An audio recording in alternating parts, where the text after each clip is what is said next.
Slogan দিয়ে কেন বক্তব্য শুরু করে? ওদেরকে কিভাবে বোঝায় যে বাংলাদেশের পুরো রাজনীতি দাঁড়িয়ে আছে এই স্লোগানের উপরে? এই যে দেখেন, স্বৈরাচারের মা জননী খুনি হাসিনা কোথায় বসে আন্দোলন চালানোর চেষ্টা করছিল? দিল্লিতে।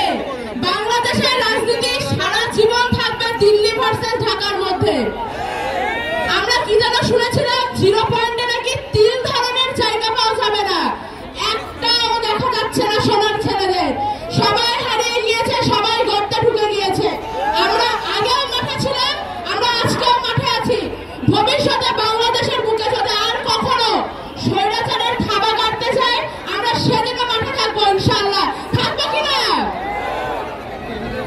বেশি বক্তব্যের কোনো কারণ নেই। সবাই জেলা স্মৃতি চারণ করছেন, দেখে খুব ভালো লাগছে।